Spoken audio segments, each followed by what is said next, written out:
Thank you for stopping by. We truly appreciate your time and support. Whether you're here for the first time or coming back, it means a lot to have you with us on this journey. There's always something new to discover. Now let's go and get to where we want to get to. The length of a relationship does not determine the strength of a relationship, and let me tell you why. So I just saw a TikTok where this guy was saying how people who break up in relationships after 3+ years scare him. And the reason that this happens is these problems in these long-term relationships, you don't see a 3, 4, 5 year relationship just blow up out of nowhere.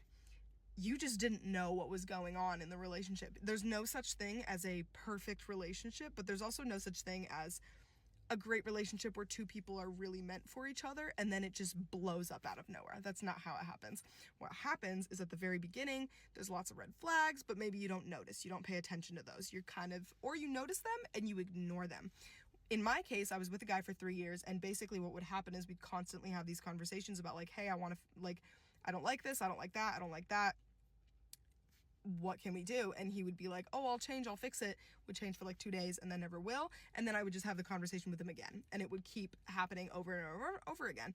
But it never got to a point where I was able to stand up for myself and be like, you know what, I'm done, I'm not going to deal with this behavior. And it's basically like you just keep overlooking your unhappiness from both parties as well, like myself and him.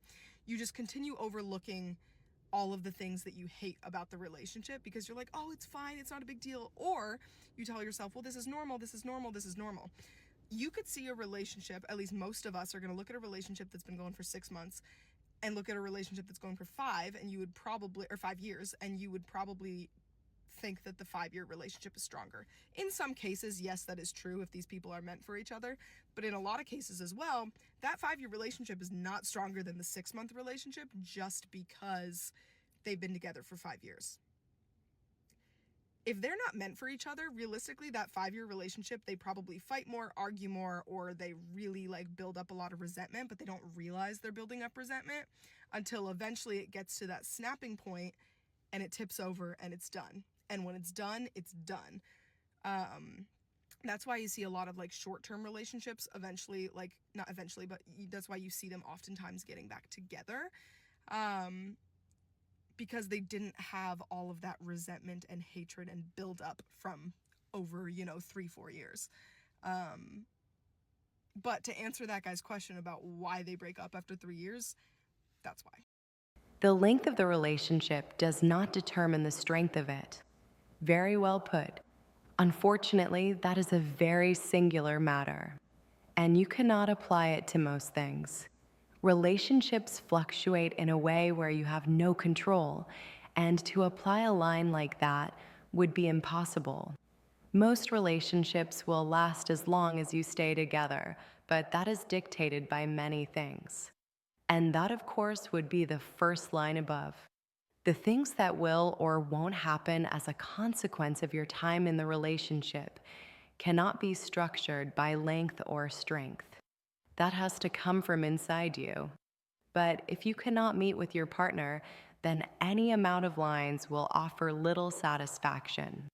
Remember, the difficult times in life won't stay difficult.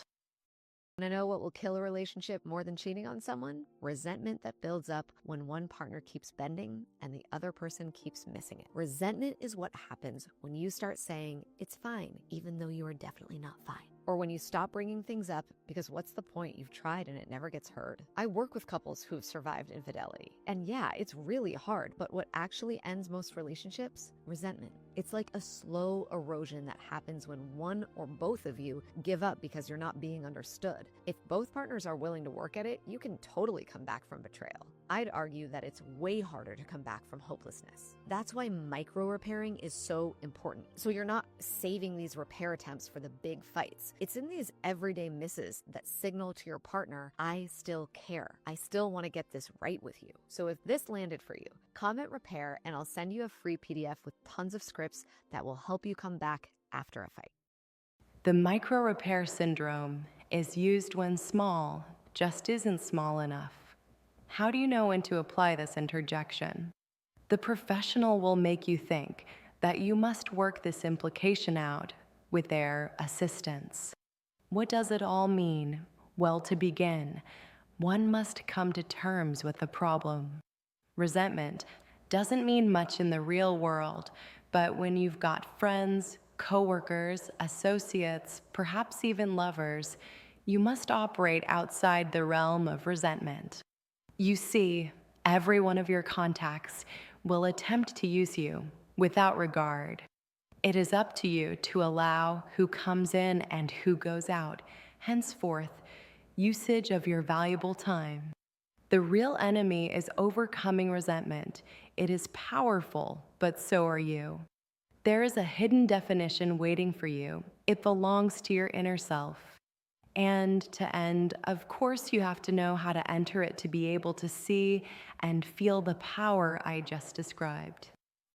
These are some unspoken rules in my marriage that have never actually been said out loud, but we both know they exist and we both know never to cross these lines. Number one, my husband does not make the bed. And that's not to say that he doesn't know how or that he's not fully capable. He's just not allowed. I am very OCD when it comes to how our bed is made. I work from home. I pass it 40 million times a day. I need to be able to peek in there and see the most perfectly curated bed. And quite frankly, I just don't like the way he does it. It is not very appealing to the human eye. So I make the bed every morning. He has lost that privilege. Number two, any trash or box that needs to be taken out of this apartment is his job. And I feel like that one's a given. It's just not safe for women to take out trash. In fact, I shouldn't even know where the trash chute in this apartment complex is. Number three, and this one might be kind of controversial, but if I'm on a girls trip out of town with my best friends and I'm going out during the day or at night, my husband actually prefers I don't text him at all. Because in his mind, he thinks that if I'm texting him while I'm out with my best friends, it means that I'm not having fun or I'm not fully present in the moment. So he would actually prefer I don't text him at all. I'll text him when I get back to the hotel room, at least letting him know I got home safe. Number four, if we are going to an event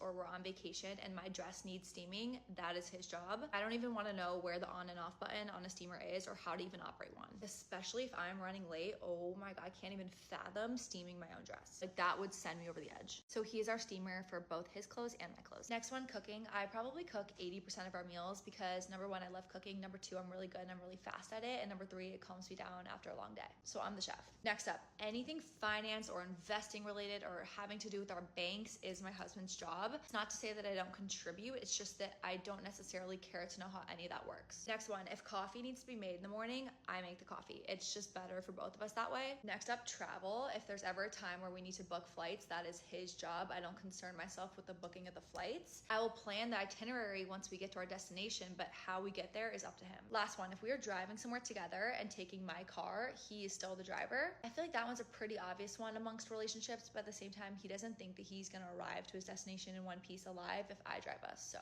this is just what works for us. Let me know if you want to hear more of these. I feel like it's pretty simple in a marriage. Like identify your strengths, identify your weaknesses. Where I lack, you overflow. Where you lack, I overflow. Mesh those things together and we're good.